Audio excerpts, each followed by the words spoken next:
त्वमेव लोकशङ्करं नमामि शङ्करं गुरुं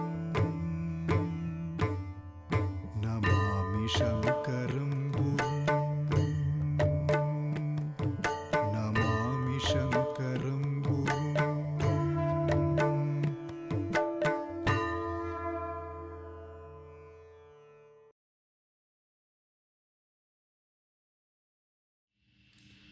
माला सुधाकुम्भ विबोधमुद्रा विद्या विराजत् करवारिजाताम् अपार कारुण्य सुधाम्बुराशिं श्री शारदाम्बां प्रणतोऽस्मि नित्यं. सदाशिवसमारम्भां शङ्कराचार्य मध्यमाम् अस्मदाचार्यपर्यन्तां वन्दे गुरुपरम्पराम्. With namaskaras to the Padapadmas of the Ubhaya Jagadgurus, we shall continue with our discussion of the Kamalajadayitashtaka. In the fourth shloka, Vidya Mudrakshamala Mritaghata Vilasat Pani Pathoja Jale Vidyadana Pravine Jada Badhira Mukhebhyopi Shigran Natebhyaha Kamadin Antaran Mat Sahajaripuvaran Devi Nirmulya Vegat Vidyam Shuddhancha Buddhim Kamalajadayite Sattvarandehi Mahyam. This is the shloka. In this, Acharya has described predominantly three things. In the first pada, the implements in Devi's hands are described. What does Sharadamba hold in her hands? Vidya, Mudra, Akshamala, Amrutaghata, Vilasat, Pani, Pathoja, Jale. Pani, Pathoja. Pathoja refers to a lotus. So in her Pani Padmas, Devi is holding Vidya, a pustaka, Mudra, Chinmudra, Akshamala, a japamala, Amrutaghata, a sudha kalasha. So this is what Devi is holding in her hands. And what is she doing in the second pada? Vidyadana pravine. She is very skilled at bestowing knowledge upon everyone. Natebhyaha, to those who do namaskara to her, she is very skilled, or she is very capable in giving them jnana, in giving them knowledge. Even if they are jada badhira mukhebhyopi, even if they are deaf, dumb, blind, mute, even if they are slightly dull, she can remove any obstacles that they have and give them proper knowledge, give them jnana. In the third pada, Kamadin Antaran Mat Sahajaripuvaran Devi Nirmulya, we are asking that Devi remove, destroy the Sahajaripus, the natural enemies that reside in our heart. Antaran, Kamadin, Kama, Krodha, etc. So this is the layout of this shloka. However, these are not just mere sambodhanas, these are not just some visheshanas put to address Devi. Each of these words has a very particular background to it. For example, we discussed the form of Devi a few episodes ago. But now since we are talking about Vidyam Shuddhancha Buddhin Dehi, because we are talking about Jnana, we shall now discuss the inner meaning of the objects that Devi holds in her hands. Acharya also has told us many times that each object, the Mudra, the Chinmudra, the Pustaka, the Japamala and the Aksha Sutra, all four of these have a very particular significance when it comes to Jnana Sadhana. So as we said, the Chinmudra, in a previous episode we have discussed the Chinmudra at length, but to recap, the Chinmudra represents Jnana. That Jnana is of the nature of removing the Jiva from the three times, the three gunas, the three shariras, and uniting him with Paramatma. So that Jiva Brahmaikya, that is bereft of the Mithya Jagat. That is the nature of Jnana. Brahma Satyam Jagan Mithya Jiva Brahmaiva Naparaha.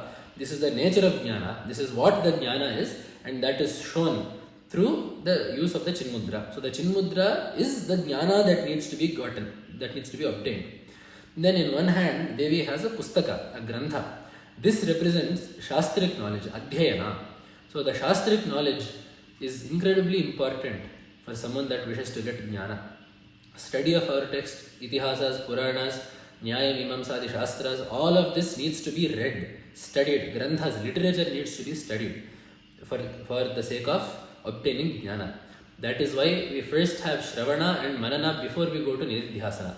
Shravana means listening to the Vedanta Tattva from a Guru either through the Upanishads or through other texts, listening to the Vedanta Tattva from the Guru and coming to the realization that everything that our literature is telling us is finding its true purport in Advaita. So whether it be Itihasas, Puranas, all the Upanishads, whatever it be, their true purport lies in Advaita. So knowing this from the speech of the Guru, from the teachings of the Guru, and from the Upanishads and other Vedantic texts.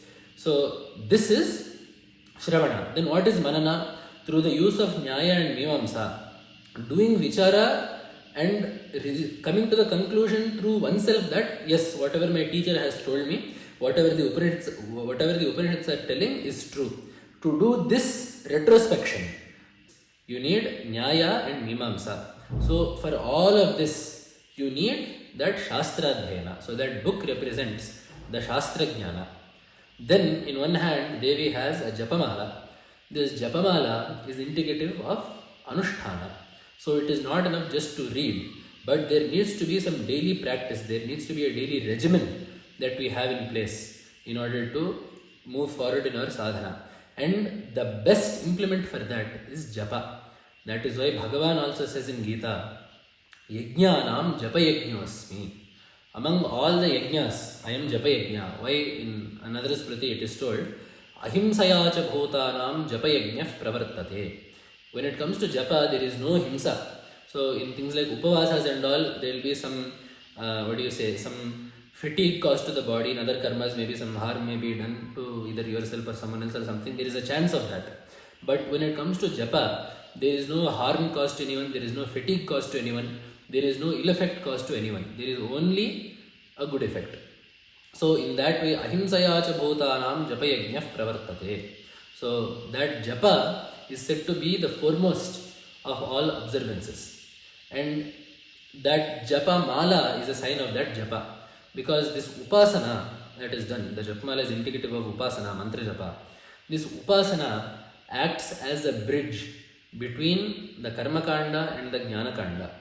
Japa in its original state will be treated as a karma. It is something you have to do. There is a process. There are do's and don'ts. There are niyamas. So it starts as a karma. But if done properly, it will fructify. And if coupled with Vedanta sadhana, it can end up as jnana sadhana. Because when you are doing japa, first of all, you will be inculcating ekagrata in your mind. That single-minded focus. Focusing on the mantra, that nada, that devata, to the exclusion of all else. That single-minded focus that is crucial to nididhyasana is obtained through japa. In the same way, if you are doing Anushtana properly and upasana properly, you will be doing bhavana of the tattva of the devata that you are doing upasana of. So the upasya devata, you should be seeking to firmly establish that devata in your mind and truly understand that devata. So this is also why we call it Ishvara Upasanam. So when you understand the Devata, Ishvara, when you understand that root, that form of Bhagavan, you will be getting closer and closer to understanding Bhagavan's true nature. That is why we have in the Upanishad also, Sarvam Khalvidam Brahma, Tajjalaniti Shanta Upasita. So Tajjalaniti, when you do that Upasana of Brahman, when you do that Brahma Upasana, when you do that Bhavana of Paramatma, the Bhavana should be Tajjalan. What does this word Tajjalan mean? It is a very peculiar word. It is a Vedic word. It is a Chandasa Prayoga. Tasmad Jayate iti Tajjam. That from which the world is born is Tajjam. Tasmil Liyate iti Tallam. So the Prapancha also gets Laya in Brahman. And Tasmad Aniti Pranati Tad on. That is how that word has come. That is the Chandasa portion, the Vedic portion. So basically, you should meditate upon Brahman as that from which the world is born, that in which the world dissolves, and that from which the world draws breath, from which the world draws its life, its sustenance. So basically you should meditate upon Paramatma as the Srishti Sthiti Laya Karaka, from whom the world is not different. Therefore Shantaha, the sadhaka will be calm and peaceful at mind. When will the mind be agitated? If you are meditating on one thing, if there is a second object that your mind finds, that is when the agitation will occur. But in this way, if you meditate upon Paramatma, you will find that the Jagat is not separate from Paramatma. There is no second object other than Paramatma. And therefore, the sadhaka's mind will be Shanta, unperturbed from what it is doing dhyana of. And in that way, Shanta Upasita. You should do Brahmopasana, you should do the Tattva Vichara, you should do the Chintana, Bhavana of Brahman in this way. So that japa is the bridge that will take us from karma to be able to think of Paramatma and in due course of time the Shuddha Atma in this way. So the Japamala is a sign of that. And there is a very beautiful shloka that is also there. It is a Chatupadya that about that Japamala. If you notice, the hand that bears that Japamala also has a parrot on top of it. So there is one shloka, Tava kara kamalastham sphatiki makshamalam nakhakirana vibhinnam dadini bija buddhya pratikala manukarshan yena kiro nishiddha sabhavatu mama bhutyai vani te mandahasaha. This is one very nice shloka that was composed, and it involves that Japamala of Devi. So on that very same hand there is also a parrot. Parrots always want to eat something, some seeds or some fruit or something. Parrots will always want to eat something. And on top of that, the Japamala that Devi is holding is a Sphatikakshamala. Why is it a Sphatikakshamala? In Shastra, there is one Phalabheda that is told. Japa done with Rudraksha will give Jnana.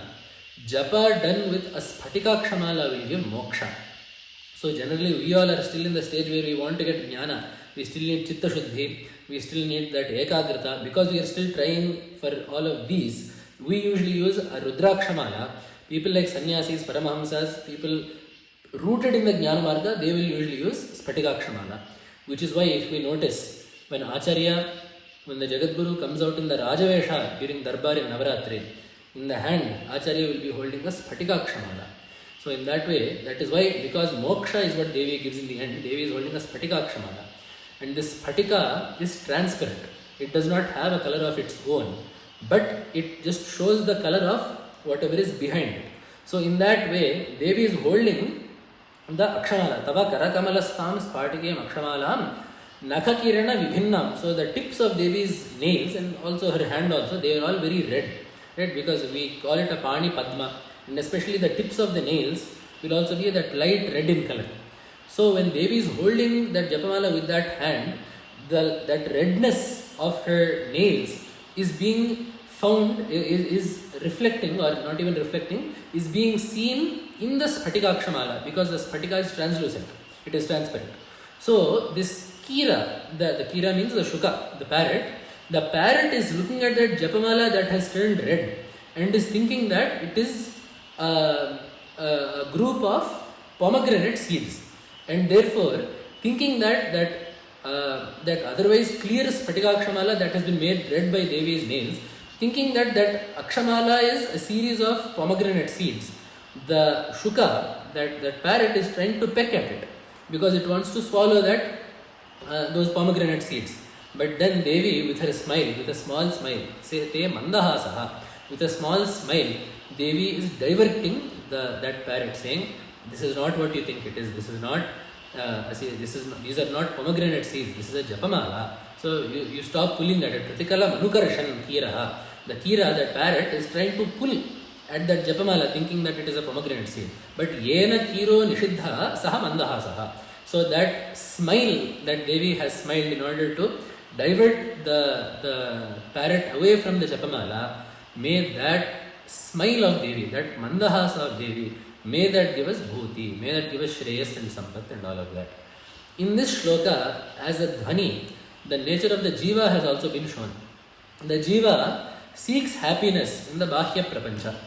So the jiva, out of his nature, is always acting externally. He thinks that the locus of happiness is external, and therefore he seeks happiness in the jagat rather than inside himself, which is where the Ananda truly lies. And when the jiva does that, he needs someone to pull him away. He needs the Shastra Granthas that will tell him that Ananda is not outside, it is elsewhere. Or he needs a guru that will tell him that Ananda is not elsewhere, it is within you. Or he needs the Anugraha Devata that will allow him to know that Ananda is not external, it is internal. In the same way, just as the jiva thinks that Ananda is in the Jagat, and then either through the grace of the Guru and the Shastra, he is pulled back. In the same way, this parrot also is looking at this Spatika. What is Spatika? It is a particular type of stone. It is a type of gemstone. So it is hard and dry. But the Kira, this Shuka, is thinking that sweet, succulent, juicy pomegranate seed is found there. So something that is dry and hard is being thought of as succulent and juicy. So that is Ananda, right? So the Kira, that Shuka, that parrot, is thinking that its Ananda will be found in that. But that is obviously not the case. Whatever the Shuka is thinking as a juicy pomegranate seed is actually a juiceless, tasteless, hard, dry gemstone. So then even though this is the case, out of Bhranti, out of confusion, the parrot is still trying to pull that Japamala.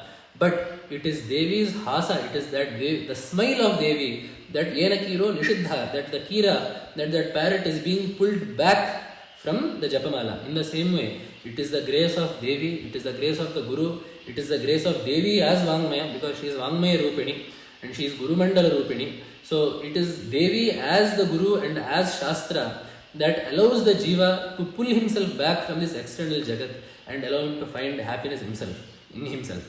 That is why the Upanishad is also telling us, Kaschid dhirah pratyagatmanam aichata avritta chakshuho. So whoever wishes to know the pratyagatma, the Atma that is within you, he needs to become avritta chakshuho. His indriyas need to become turned inward, not outward. He needs to be focused internally. He should not let the indriyas run outwards into the Jagat.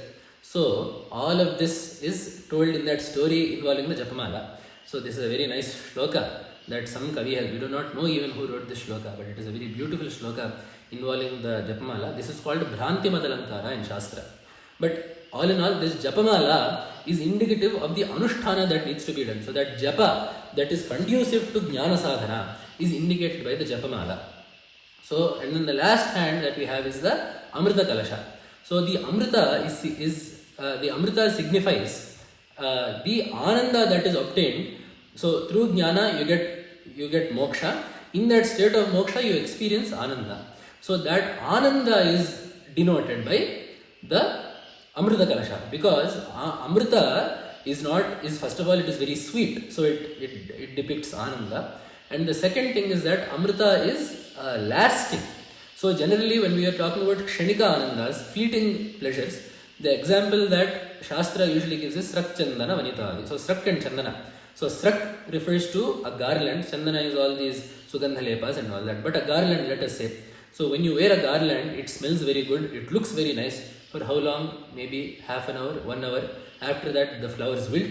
If you wait a day, it will also start to smell bad. So these things are all lasting pleasures. But Amrita is what Devatas drink in heaven. And that is experienced for a long amount of time. So that is why we have some Vedavakyas also.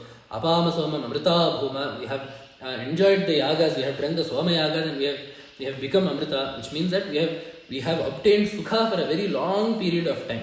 So Amrita denotes lasting pleasure, lasting happiness, lasting Sukha. So Moksha is of the same thing. So when you get Moksha, Moksha is forever. Nasa punaravartate. There is no coming back into samsara once you have gotten Jnana. So it is that Swaswarupa Ananda experienced permanently. So that Ananda is denoted through the Amruta Kalasha. So if we see in this way, in the 4 hands, one hand is the Jnana. So what is the Jnana that needs to be obtained is shown by the Chinmudra. How do we get that Jnana? That is the Pustaka and the Japamala. Adhyayana and Anushtana will lead you to the Jnana. Then through this Jnana, what is obtained? Ananda, Nitya Ananda, Shashvata Ananda. That is Moksha. So in this way, in Devi's 4 hands, the entire gamut of Jnana sadhana has been shown. And then in the next stanza we have Vidyadana Pravine. In the next line we have Vidyadana Pravine Jada Badhiramukhebhyo Shigran Natebhyaha. Devi will give Jnana to anyone. To get Jnana, you need 2 things. There are things called Bahyakaranas and Antarakaranas. So some things are the external indriyas. So you need to have eyes to see. You need to have ears to listen to the Vakyas of the Guru. You need to have eyes to be able to read texts. You need to be able to speak in order to ask questions if you do not understand something. So all of this is needed. But these Badhiras, people who are deaf or Andha, people who are blind, or Mooka, people who cannot speak, these people, they may undergo some trouble when it comes to this Jnana sadhana, because the mute people cannot ask questions, the blind cannot read books, the deaf cannot listen to the words of the Guru. But even to them, Devi is capable of removing whatever troubles that they have and giving them Jnana. It is not enough if just our Indriyas are functional, but that Antarakarana, the Manas also needs to be functional. The Manas needs to be sharp. The Manas needs to be able to grasp subtle things.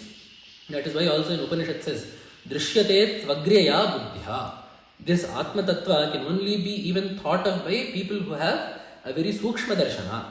And also, in addition to this, you should be able to retain whatever has been told. You should understand what is taught and you should be able to retain it and all of this. So all of this comes to the mind. So the mind should be sharp. If the mind is not sharp, that person is called a Jada. So even to that Jada, Devi is capable of removing the defects in his mind and his intellect and making him capable of getting Jnana. So that is why Vidyadana Pravine Jada Badhiramukhebhyopi Shighram Natebhyaha. And the last thing that Acharya is telling in the shloka is Kamadin Antaran Mat Sahajaripuvaran Devi Nirmulya Vegat. So Acharya is praying here for the removal of the Sahajaripus, the natural enemies such as Kama and all. And also here Nirmulya. So this is a Lyabanta, having destroyed. The Lyabanta denotes Anantarya. So only after the Nirmolana will the Shuddha Vidya or the Shuddha Manas be. So Vidyam Shuddhancha Buddhim Dehi. So Kamadin Nirmolya, Shuddha Vidyam Shuddham Buddhim Cha Dehi. Only after the Kamadi Shatrus have been destroyed will a pure mind or Jnana be obtained. So here also Acharya said Kamadin Shatrun. So the enemies of whom Kama is the foremost. Why is it that Kama is the foremost? Because it is from Kama that the Krodha, Lobha, Moha, Mada, Matsarya all spring forth. If Kama is uprooted, everything else will be uprooted. That is why Bhagavad Pada also says in Gita, in the Kama Esha Krodha Esha Sloka, Kama eva pratihataha kenachit krodhatvena parinamate. It is Kama, when denied, that becomes Krodha. So if our desire is denied to us, we get angry at the people at whoever or whatever denied that to us. Occasionally, we may even get angry at the object of desire sometimes. So it is only Kama that becomes Krodha and Moha and Mada and Matsarya. All of those spring from Kama. So although Acharya is saying Kama Adin, of those Kama is the foremost. And even within this, Kama is a Sahajaripu, it is a natural enemy to us. So here actually in the Gita, Bhagavan says, Avritam Jnanametena Jnanino Nityavairina. It conceals our Jnana, it covers up our Jnana, and then Bhagavan also called it Nityavairi, a Nitya Shatru. So Kama is a Shatru. Why did Bhagavan have to call it a Nitya Shatru? There, Bhagavad Pada writes a very beautiful in the Bhashya there, Bhagavad Pada writes a very beautiful sequence of lines explaining this, saying that for a Jnani, Kama will be seen as a Shatru in the past, present and future. There is no point of time in which the Jnani will not regard Kama as a Shatru. Because the Jnani knows, if I become beholden to Kama, I will commit a papa and thereby get dukkha. So Kama is always an enemy to me. Jnanino nityavairina. But for a Murkha, what is the situation? Bhagavad Pada writes that Mitratvena. The Murkha will look at Kama as a friend. He will think, I want something. So let me feed this desire of mine as it will allow me to get what I want. So whatever I want, I want it then and now. I do not care if it is dharmic or adharmic. So this desire is helping me in that. So I will treat my desire as a friend. And he will become beholden to the desire, commit papas. And then when he gets back the fruit of those papas as dukkha, he will realize then, oh, I thought that this desire was my friend. But in the end, it has caused me nothing but pain. It has caused me nothing but sorrow. Therefore, I have now understood that this desire is not a friend but a foe. So for this Mudha, in the beginning, this Kama will be looked upon as a friend. And only in the end will he realize that it is an enemy. So for him, it is not a Nityavairi. For the Jnani though, in the beginning, middle and end, at all points of time, the Jnani will regard Kama as an enemy and therefore not even act on those adharmic desires. So that is why Bhagavan has very nicely said, Jnanino Nityavairina. For a Mudha, it is not a Nityavairi. But for a Jnani, Kama is a Nityavairi because it can cause such calamities. So therefore, Acharya is praying that Kama and all the Krodha, Lobha, Moha, Mada, Matsarya that spring from Kama, May they all be removed from my heart, because they are all sahajaripus, they are all my natural enemies. So let us also pray for this. Let us also pray that Devi remove those kama krodhas from our mind. And in the next shloka we will see what it is that we need in this life. So in regards to our body and mind, our duties, what is it that we should ask for when the background is Jnana sadhana? This we will see in the next episode. Namah Shankaraya. Namami शङ्करं